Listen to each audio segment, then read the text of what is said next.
ইমাম সাহেব পরে করে আমি মসজিদের বড় খতিব, মুসল্লি আইতাছে এটা 5 নম্বর কাতারে খাড়ো, হ্যাঁ আমি সালাম দেবো কি লিখি? তাহলে কিছুটা অহংকার আছে ভিতরে। তিল পরিমাণ অহংকার থাকলে আপনার ইবাদত বন্দেগী কবুল হবে?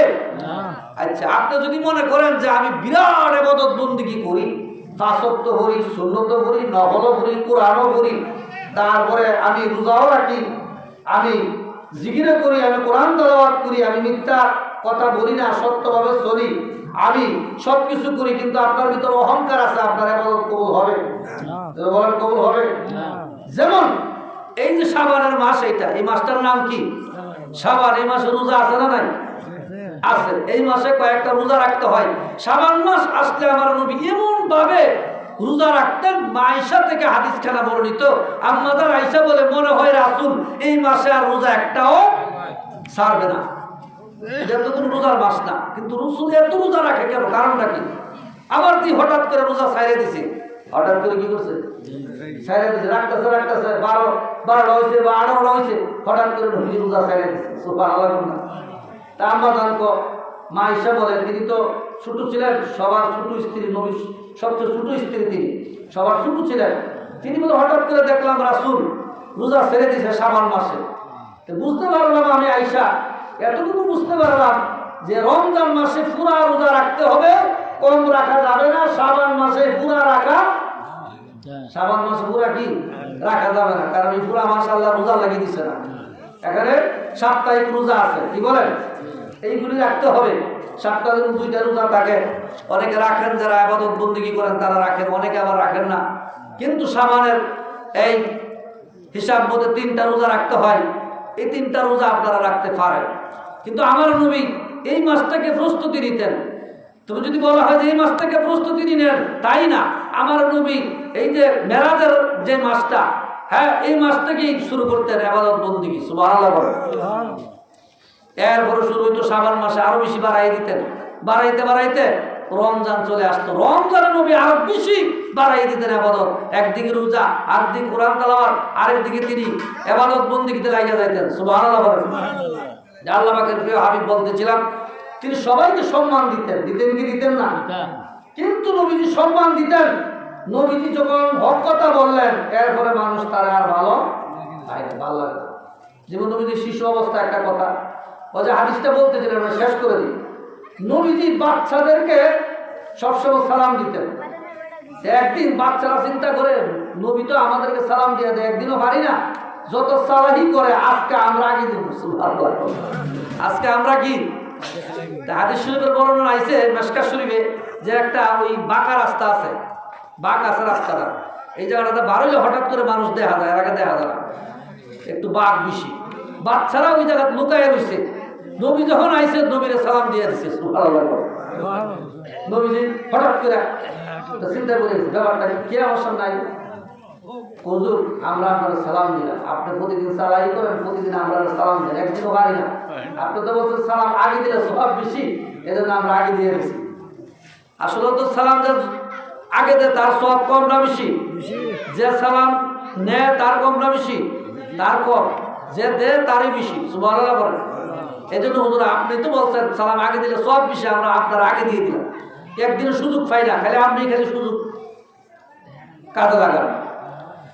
আল্লাহ নবী বাচ্চাদেরকে ভালোবাসতেন। আমরা ছোটদেরকে স্নেহ করবো কি করবো না? অনেক সময় মসজিদে গেলে বাচ্চাদেরকে দূর দূর করে তাড়ায় দেয়, দেয় কি দেয় না? মসজিদে অনেক সময় কয় বারো বাচ্চাদেরকে বার করে দেন বারান্দার। আচ্ছা, বাচ্চারা যদি না যায় এগুলো শিখবো কই থেকে? কি বলেন ঠিক কিনা? শিহার দরকার আছে না নাই? আপনার যে বয়স হয়েছে 60 বছর 70 বছর, আপনি কি একদিনই শিক্ষা পাইছেন না? আস্তে আস্তে প্রথম মক্তবে গেছেন, কায়দা করছেন, এরপরে সিবারা করছেন, এরপরে কোরআন শরীফ লইছেন, এরপরে আপনি কোরআন পড়া শিক্ষা আরম্ভ করছেন, এরপরে আরো কিছু শিখছেন, মাসলা মাসাইল, নামাজ কিভাবে পড়তে হয়, কিভাবে রোজা রাখতে হয়, এগুলি শিখছেন। ইসলামের মাসলা মাসাইলগুলি শিক্ষার পর আপনি অনেক কিছুটা বুঝছেন, জানছেন। এই জন্য বাচ্চাদেরকেও শিখাইতে হবে কি হবে না? আরব দেশের বিখ্যাত মানুষদেরকে বললেন, এই আমার বাবারা তোমরা আসো, তোমাদেরকে আমি একটা সুন্দর বাণী শোনাইব। কি শোনাইব? বাহানি। তোমরা কোথায় আসো? এই পাহাড়ে আসো। সবাই পাহাড়ে দাওয়াত দিছে। এখানে বড় বড় কাফেরদের লিডার ছিল নবীর বংশের। তারা কোন জায়গা? নবীর বংশের। আমার নবীজি বললেন এখানে আমার বংশের লোকেরা আছেন, কুরাইশ বংশের বড় বড় নেতা, আমি আপনাদেরকে ডাইকে আনছি। কও কও কি কইবে তাড়াতাড়ি কও।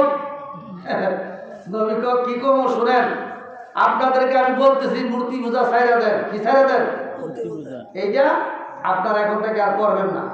মূর্তি আপনারা ভালো করতে পারে না, মন্দ করতে পারে না। আপনারা এক কালিমা গ্রহণ করেন, লা ইলাহা ইল্লাল্লাহু মুহাম্মাদুর রাসূলুল্লাহ সাল্লাল্লাহু আলাইহি সাল্লাম। এমন রাগ হইছে বংশের লোকেরা, নেতারা, কুরাইশ বংশের বড় বড় লিডার যারা সম্মানী ব্যক্তি, ওই যুগে মানুষ তাদেরকে সম্মান করে, তারা মূর্তি পূজা করে, তারা মন্দিরে যায়।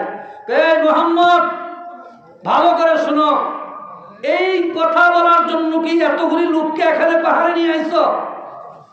এই এই এই এই ভাষণ দেওয়ার জন্য? এতদিন তোমাকে আমরা ভালো মনে করতাম, তোমাকে আলামিন মনে করতাম, তুমি বিশ্বাসী, তোমার কথা আমরা শুনতাম, বুঝতাম, মানতাম, কিন্তু এখন থেকে আর তোমাকে মানা যাবে না। কারণ একটাই, যেটা আমাদের বাপেরা করছে, দাদারা করছে, নানারা করছে, পূর্বপুরুষ তারা পূজা করে আসছে, আর তুমি হঠাৎ করে আইসা এখানে একটা ভাষণ দিয়ে কও এগুলি করা যাবে না। আজ থেকে তোমাকে ত্যাগ করলাম, তোমার সাথে আমাদের আর কোনো সম্পর্ক নাই। আল হাক্কু মুররুন। আল হাক্কু কি? মুররুন। সত্য কথা কি? তিতা। সত্য বললেই দেখবেন আপনার পিছন থেকে লোক আস্তে আস্তে সরে যাবে। এই লোকের কাছে যাওয়া আমার নবীর থেকে সরে গেছে বড় বড় লিডাররা। এরা কিন্তু কুরাইশ বংশের, অন্য কোনো বংশের না, কুরাইশ বংশের লোক, নবীর বংশের। তারা দূরে সরে গেছে। আল্লাহর নবী কি, তিনি কেমন ছিলেন? তিনি ছিলেন রাহমাতাল লিল আলামিন। তিনি এমন একজন নবী, যেই নবী মানুষকে আয়ামে জাহিলিয়াতের যুগে খারাপ থেকে ভালো ভালো পথে আনছে। কি বলেন ঠিক কিনা? এই নবীরও মানুষ খারাপ কইছে, কয়টি কয় নাই? জামানার জিন্দাওয়ালি মহামারী খাজা বাবা ফরিদপুরের মানুষ খারাপ বলছে কি বলছে না? বলছে আট্টুসির ফিসাবের কাছে জিন আছে, এই কথা বলছেনি? জিন আছে, এ আছে, সে আছে, বাড়িতে বাইর হয় না, কি বিড়ালি করে এক জায়গায় বৈশা থেকে জিনের দিয়া মানুষগুলি দাওয়ায়া আট্টুসিতে নিয়ে আসে। বলছে কিনা? কারো বাবা ফরিদপুরি গো বাবা, যারা বুঝে না তারা আমার মন্দ বলে। বাবা আমি তো এমন একজন ওলি আল্লাহর মুরিদ, যিনি হলেন আমার পীর খাজা এনায়েতপুরী। তিনি আমাকে বাবা এমন একটা বাবা তাওয়াজ্জু দিয়ে দিছে, বুকের সঙ্গে বুক মিলাইছে। সেই দিন থেকে আমাকে বললেন, বাবা তুমি উপরের দিকে তাকাও। আমি যখন উপরের দিকে তাকাইলাম, আল্লাহর কুদরত, অনেক জ্ঞান আমি অর্জন করে ফেলেছি।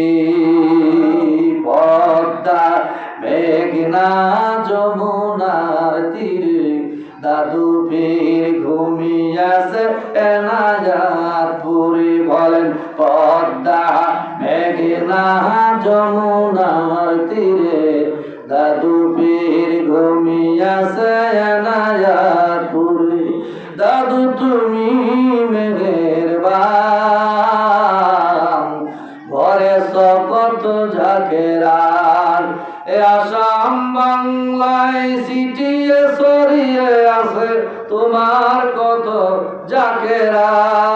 জাকেরান। পদ্মা মেঘনা যমুনার তীরে দাদু পীর ঘুমিয়ে আছে এনায়েতপুরে। কি বলেন ঠিক কিনা?